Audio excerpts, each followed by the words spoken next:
famille se rend dans un chenil pour adopter un chien, mais lors de la préparation des papiers d'adoption, le directeur du chenil Titus se montre fermé puis montre au père de famille une photo de sa femme embrassant son voisin. Il leur indique alors qu'il ne mérite pas le chiot qu'il reprend. Le directeur se rend dans une étable où se trouve Richie attaché et bâillonné. Kate se rend chez son chef Ellis pour lui indiquer que Monty n'a pas tué son père. Elle lui rappelle qu'une empreinte non identifiée a été retrouvée sur l'arme du crime et lui avoue être allée voir Monty, qui lui a confessé avoir menti, n'étant qu'un bouc émissaire. Elle l'informe également que Josh lui a rendu visite en prison. Elle demande à son chef de reprendre son enquête en allant voir Monty, mais ce dernier refusait, lui demandant de tourner la page. Kate essaie de joindre Stacy, qui est détective privée, pour qu'elle aide à retrouver Josh. Kate se souvient du jour de son emménagement où Josh et son père ont dansé ensemble. À quoi l'ami de Kate lui rend visite. Cette dernière lui indique que Josh a rendu visite à Monty en prison. Elle pense qu'il a découvert quelque chose sur la mort de son père. Son ami, qui était proche de Josh, lui confirme qu'il l'aimait vraiment. Kate tente de contacter Josh, mais il l'a bloqué. Un homme ayant la photo de Kate sur son téléphone la suit. Kate lance un appel à témoins pour Richie. Ce dernier est forcé à se laver et se changer avant d'être emmené auprès de Titus. Richie lui demande ce qu'il veut. Titus lui répond en menaçant de faire du mal à Vanessa. Richie indique alors faire tout ce qu'il voudra.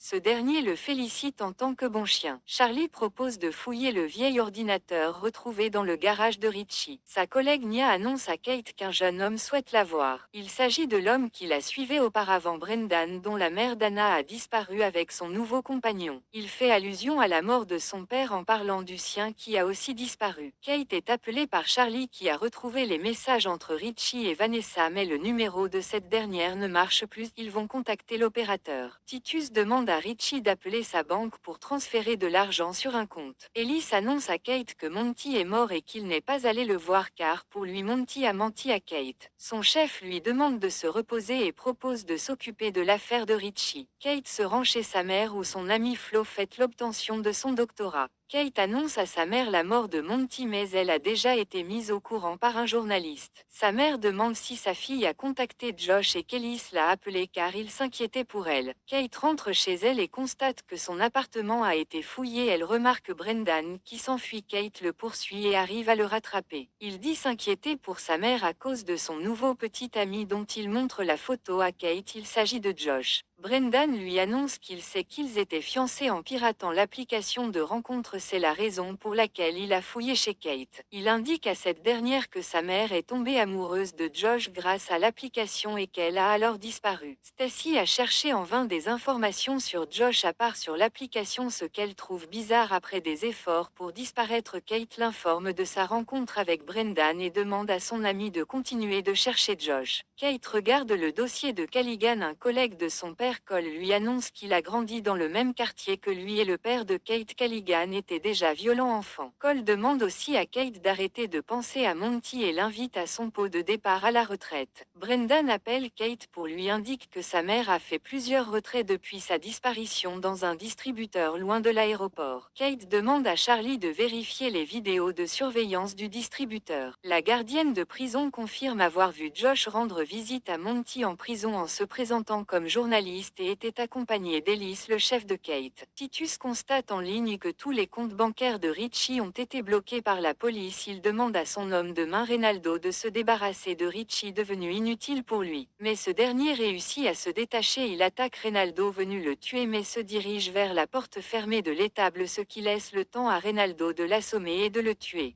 Kate demande à Ellis pourquoi il a emmené Josh voir Monty en prison. Il lui répond que le patron de Josh voulait qu'il obtienne un scoop, qu'il s'est senti coupable envers Kate pour cette visite et a donc disparu. Ellis l'aurait accompagné seulement pour avoir des réponses de Monty, mais que cela a été une perte de temps. Il s'excuse auprès de Kate pour ne pas lui en avoir parlé. Ellis reproche d'avoir contourné le système pour parler à Monty. Il décide de la suspendre et lui donne l'ordre de faire une pause au sein de la police. Charlie voit bien sur vidéo Dana, la mère de Brendan, faire le retrait au distributeur. Stacy appelle quelqu'un en indiquant qu'ils doivent lui dire sans d'autres détails. Ellis a un flashback où il nettoie une chemise ensanglantée. Le corps de Richie est emmené à travers l'étable où de nombreuses personnes sont attachées comme il l'était. Reynaldo brûle le corps de Richie ainsi que des vêtements dont la robe que Dana portait le jour de sa disparition. Seul Galligan est présent aux obsèques de Monty.